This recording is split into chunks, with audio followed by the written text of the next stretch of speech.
Pro Group Management. Workers' comp that works for you.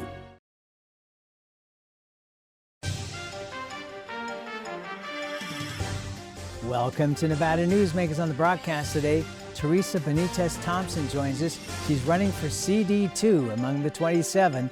Here for the whole show on an all-new Nevada Newsmakers. Welcome to Story County, where history meets innovation, and a pioneering spirit continues to shape our future. At the heart of the Tahoe Reno Industrial Center, we power the future with global leaders in technology and manufacturing, driving progress that reaches far beyond our county lines. From advanced manufacturing to tech innovation, our industries are creating thousands of quality careers, fueling a vibrant economy that benefits every Nevadan. But it's more than just growth. Our community is our foundation, supporting families, empowering local initiatives, and creating a place where everyone belongs. Be part of a legacy built on bold ideas and boundless possibilities. Join us in building a brighter future right here in Story County. Story County, helping build Nevada's future.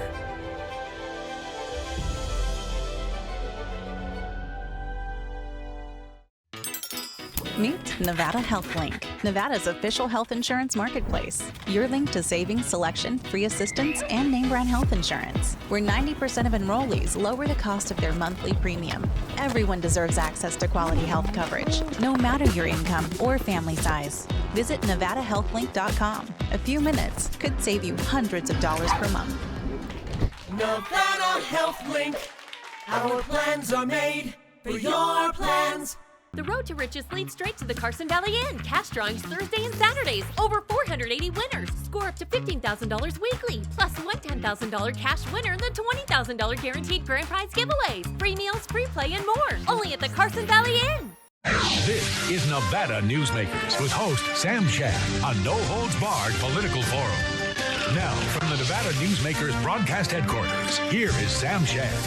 And back on Nevada Newsmakers, we're absolutely delighted to welcome back to the program Teresa Benitez-Thompson.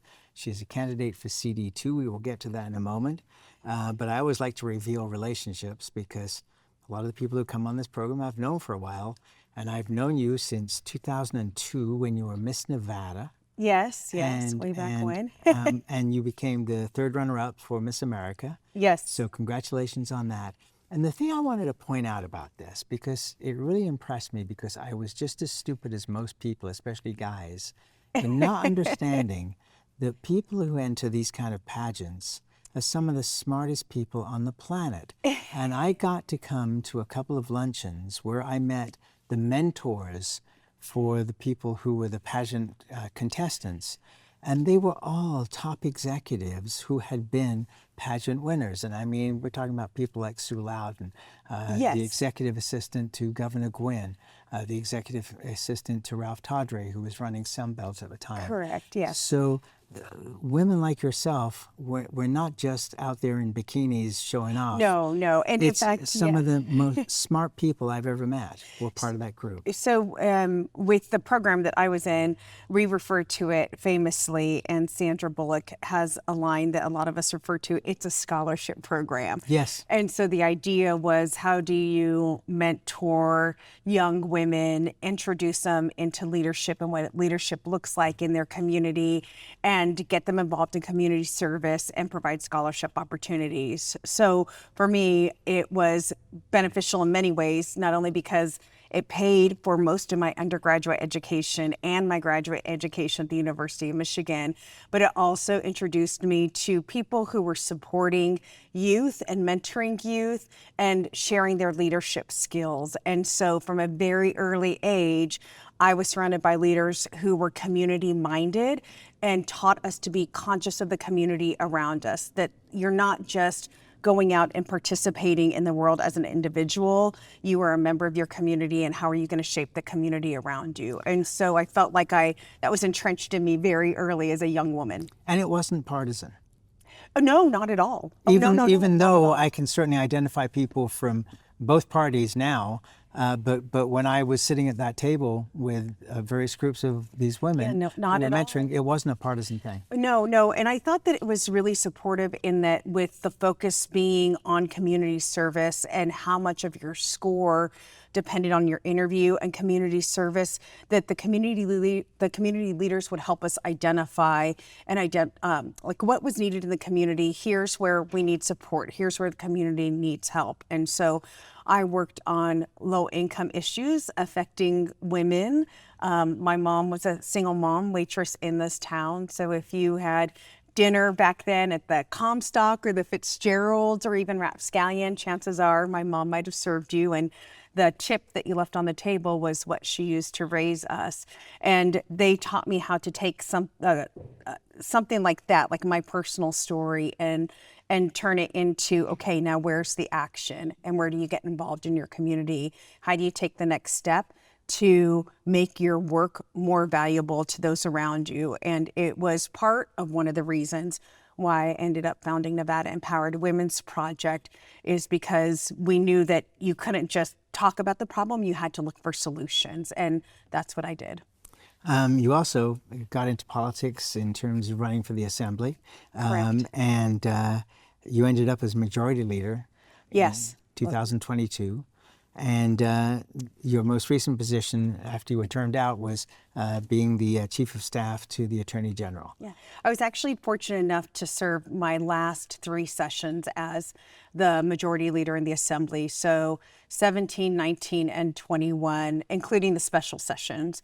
So that was meaningful to me, because what it meant is, being from Northern Nevada, of course, when you go down to Carson City and the legislative session starts, 90% of the building is from Clark County. And so you really have to be an advocate for the region in order to make sure your colleagues understand these are our needs up here in Northern Nevada, and this is what our community is going to need. And then really working with them and encouraging them to vote for things that aren't going to benefit their direct community in Clark County, but are going to be a benefit for us. So I was really proud of a number of the measures that I got to bring back to Northern Nevada to benefit our community. So one of the reasons I started Nevada Newsmakers as a statewide show, even when it wasn't on the air statewide, was because I felt that as the state grew and the power continued to move to the south, that if Northern Nevada didn't do something to promote itself, that people in Las Vegas would think about Reno in the same way that they think about Ely, being nothing wrong with Ely, but just being a small town, or Elko, and not realizing that in this metropolitan area there's 500,000 people there. Do you think that it would be good, it would behoove Washoe County, Sparks, and Reno to do a marketing campaign in Southern Nevada to explain who we are and what we are, that we exist? So it's not just we fly in from Southern Nevada into the airport and go to Carson City. Well, I can tell you what's top of mind for me, and within the context of this congressional race and running for Congressional District 2, is making sure that all of the counties in Northern Nevada are seen and heard in terms of what their needs are, and that they have representation that's going to be responsive to those needs. Across local governments in Northern Nevada, you see local governments struggling with their budgets. You see school districts, we were talking about that off camera, struggling with their budgets. Douglas County, a number of different counties really cash strapped. And it's concerning to me, because when we look at what's been happening with the federal government and the loss, the impoundment, the rescission of so many federal dollars that come into Northern Nevada, it's hit us exponentially hard. So one of the things that I'm committed to as a candidate is advocating for the restoration of those dollars, especially federal grant dollars, because those are our tax dollars that we send to Washington, D.C., that get reinvested in our own backyard. And when this administration cuts those dollars, that means we're not getting our own tax dollars back to work for us. Okay. And to me, that's So let me jump in there, because Okay. I remember talking to Senator Reid about exactly this point. okay. Yes, sir. And what he said to me was that Nevada has been very cheap in putting up matching funds. And so one of the reasons, and this was before this administration, that, because we didn't put up the matching funds, that was the reason we didn't get the return on the dollars. So in part, aren't we paying the price of Nevada being very thrifty, shall we say? It's a little bit of a different landscape. So one of the things that I was fortunate enough to work on as a legislator, especially once we were coming out of the recession and we were starting to have more dollars in the state coffers to be able to say, where are we going to invest these dollars and what are we going to do? A large amount of those investments, especially in 2019 and 2021 session, when I was serving, was about trying to leverage your federal dollars, trying to make sure that for every penny of state dollars that we put into a program, that we were going to pull down the right amount of money from the federal level. One of the biggest investments was on that Medicaid expansion. And now we've seen, and that was the expansion of adults who were typically chronically ill people, typically people who were very much in need and utilizing our emergency rooms for mental and behavioral health. When we expanded coverage to that population, that was a great investment of our Nevada dollars and bringing in and leveraging more federal dollars to meet the needs throughout our communities. Of course, that population is one that in this last budget, this Trump administration has cut out. Those are those pending 40,000 people who are about to lose their Medicaid coverage, their health insurance coverage in the state of Nevada. That's going to hit the communities hard because although that federal funding for that population went away, the needs that they have didn't go away. They still need to present to emergency rooms. They still need mental health care and behavioral health care. It just means that those costs are going to be pushed down and absorbed by people like you and I. Right, here in the state. Yeah, here in the state. And there are those that would say that that's not a bad thing, that, that will give us more control over who should be getting this money and who shouldn't. And, but I want to move on. Let's take a break and come back because I want to talk about you and District 2 and why you're running. So let's take a break. We'll come back more with Teresa Benitez-Thompson after this time out. My whole life has been public service. It's about people. And when we work together instead of yelling at each other, we get things done. We don't always get everything we want, but that's our system of government. Give and take. We don't give up. We keep working. We keep pushing. And when we break ground on Nevada's first children's hospital, when crime rates come down, and when graduation rates improve, that motivates me. That's why I do it. The trucking industry is the most resilient link in the supply chain. And for over 90 years, the Nevada Trucking Association has been the voice for the men and women in the trucking industry. From Carson City to Washington, D.C., we advocate for policies to protect our trucking companies and keep commerce flowing. Because Nevada's and America's prosperity is tied to trucks. There's nothing without trucking.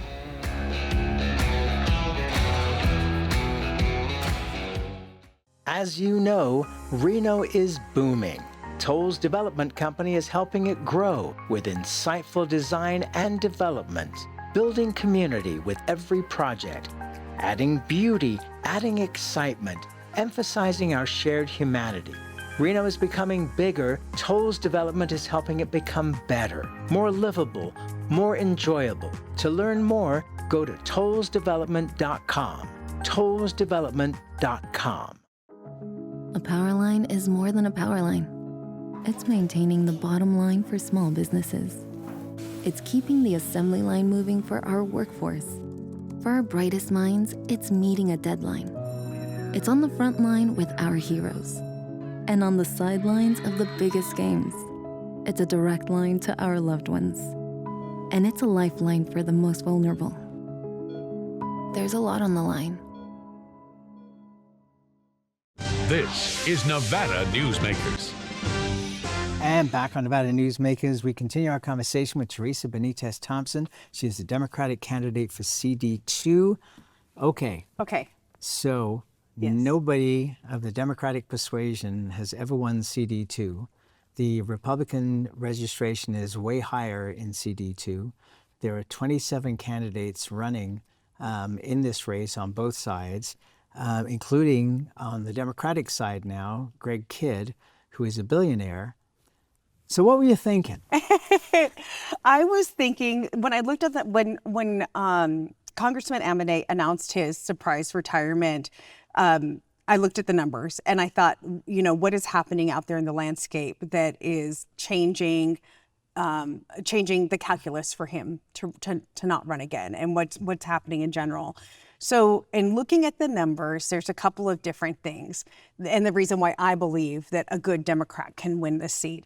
So first is in the midterms, the district tends to underperform. And so in the last midterm races, you do have candidates that when you take statewide candidates, that when you peel off CD2 and you look at the numbers just for those candidates, they come within about 1% of winning the district.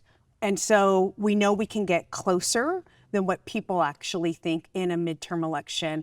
And what's happening right now in the world and in the country makes me think that we're going to see a good Democrat be able to overperform, while we're going to see some real challenges on the Republican side and perhaps an uninspired electorate that's really frustrated with this president and frustrated with this administration, and that they're going to underperform. So that's a simple math that I'm looking at.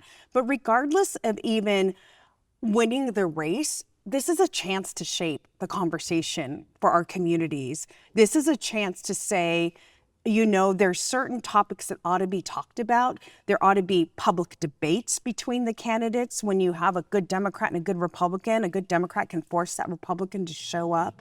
We haven't had our Republican representative in Congress at town halls in a number of years. So there's 100% an opportunity to make sure that important conversations and dialogues are happening in this campaign. Okay, so just in defense of Congressman Amodei, the town halls have just become very abusive. And he felt that that was not a place where he needed to be just to go get beaten up. I don't necessarily disagree, but that doesn't mean that you stop being responsive to the public and engaged with the public. Like, I've been elected for a long time. I kind of know that sometimes people are going to call you names and they're going to be mad at you and they're going to be angry with you. That doesn't mean that you stop the conversation or the dialogue. In fact, that is the time to lean in. You have to be responsive to dissenting voices. You have to be able to have the conversations, because as a policymaker, you have to make tough decisions. You've got to be able to explain what those decisions are and talk about your reasoning and logic for getting there. I believe there's a receptive audience who will hear you out if you do so. All right. So Congressman Amodei has been willing to be on this program and many other programs as often as we call him and say, would you come? He is more than willing to be here. As a whole, and I have to say this, Democrats, especially from the legislature, have been loath in a lot of cases to come on programs like this. And I'm not saying they need to, but they should be on other programs like this where they can talk to the public and get their messages out. And that's kind of concerned me. So I'm thrilled that you are here, and I'm glad. And you are welcome anytime, and you always have been. Thank you. But I think that's a problem on both sides, is that, yes, maybe Democrats in general have been appearing at town halls, but they have not necessarily been in places where there's a much larger audience than a couple of hundred people at a town hall. But let me get back to the race itself. Okay. So at this point, have you talked to Jill Derby? Because Jill Derby was, in my mind, the last candidate that wasn't a Republican that actually had a shot at winning CD2. And if you recall her campaign, it was very Western-oriented. It was very country-oriented. Have you talked to her? She's such a wonderful person. I remember the campaign that she ran. I remember how she kept it local. And I remember the level of energy she brought to the campaign. And those are two things I really do intend to model this campaign. I want to talk about the local issues. I want to talk about the entirety of the district. And I want to make sure that through all of these conversations, regardless of how hard they are, that my love and my commitment to Nevada shines through. Because first and foremost, I believe that that's what you have to be proud about where you come from. You have to love where you live. And I really want to make sure people understand that about me, that I'm first and foremost a Nevadan. I'm a proud Nevadan. And we can make things better for our communities. We can make sure that our leadership and our voices are responsive to us. But more than anything else, that I am from these communities. I am part of our soil. I love our sapphire blue sky here in Nevada, and I want to advocate for every part of the district. Okay, so is that your campaign against Greg Kidd? I'm busy focusing on talking about my experience here in the state of Nevada. I have long roots in this community, and I've been with this community through good times and bad times. So that includes when the community was in a recession and having to make hard policy choices about Nevada's economic landscape, especially Northern Nevada, and remembering sticking through Nevada with Nevadans as we were going through that foreclosure crisis together, and people were losing homes. We're in a very different space now with housing. We're almost at the complete other end of the spectrum. And once again, being with Nevadans and working in this community to address the housing problems from the crisis now of not having enough housing and enough affordable housing. So while I love having new members in our community and I love having new members of our party, I just want to make sure that people know the difference in candidates between someone who's been here doing the work for a long time and then someone who's coming in more recently and maybe has, might be talking prospectively about what they might do versus showing a good body of work and a commitment to the community. All right, let's take another break. We'll be back with Teresa Benitez-Thompson after this time out. At Nevada Urban Indians in Reno, your health is our priority. Our medical clinic welcomes everyone. We accept all insurances, ensuring quality care is within reach. Nevada Urban Indians, your partners in health. 2025 is bringing big changes for Nevada businesses. If you have more than 5 employees and have been operating for 3 years or more, you must now comply with new state retirement plan mandates. The Vegas Chamber 401k plan makes it easy, offering a proven, customizable, and cost-effective plan for employers and employees to save with tax advantages. Visit vegaschamber.com to explore options and see how the Vegas Chamber can help you start saving for your future. Like a traditional handmade basket, retail is woven into the fabric of life in Nevada. From big box to mom and pop, retail supports our communities in countless ways. Jobs for the disabled, team uniforms for kids, help for the elderly, and so much more. Retail employs over 1 in 10 workers. Retail supports Nevada, and we support retail. RANNV.org. The Nevada Builders Alliance has been protecting the interests of the construction industry for over 50 years. Our programs save members thousands of dollars every year and allow them to provide much-needed benefits to their employees. Our industry also allows Nevada to grow. If you're thinking about a career in the construction industry, reach out. And if you haven't thought of a career in construction, what are you waiting for? We are the Nevada Builders Alliance.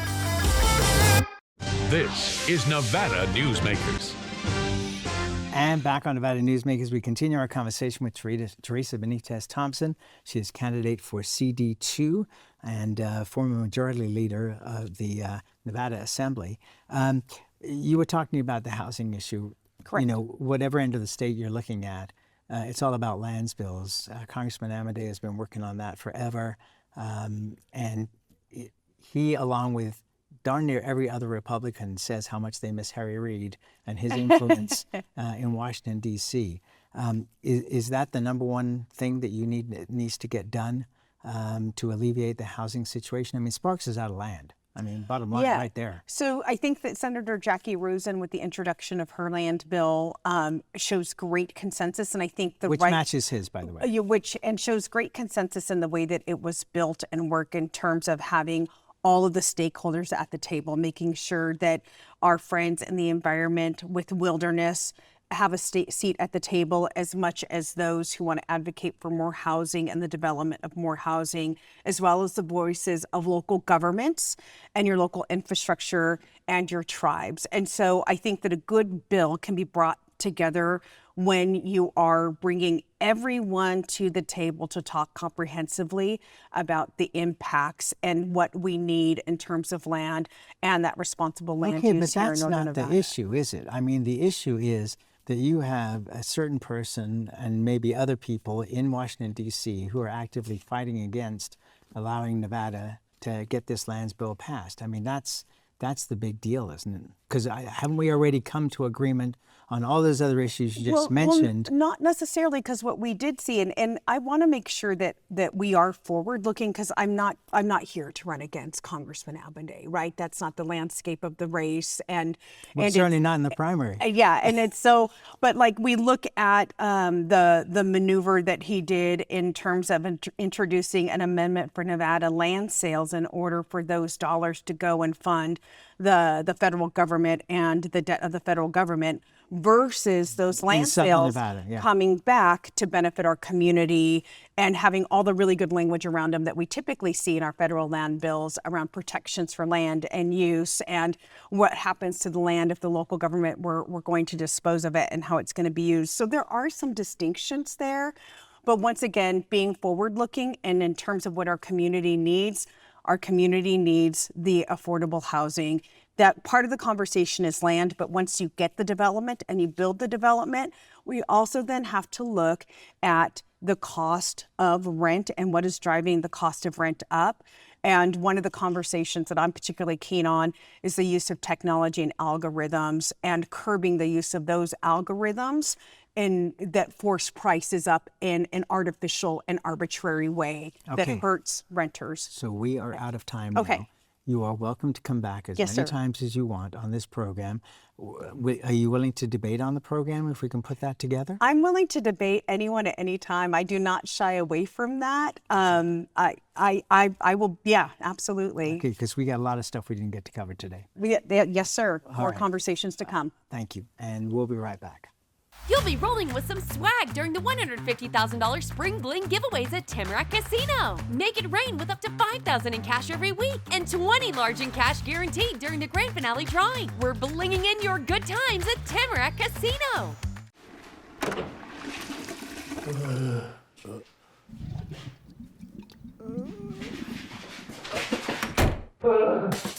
It happens. And when it does, there's UMC Quick Care. We're the Peters family, 2 combat veterans, our daughter Elle, and our Liberty Dogs puppy in training, Cooper.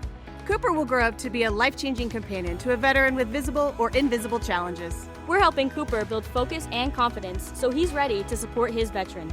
And we know he will help bring happiness and independence to his veteran's life. So join us, become a puppy raiser, and change lives, one puppy at a time.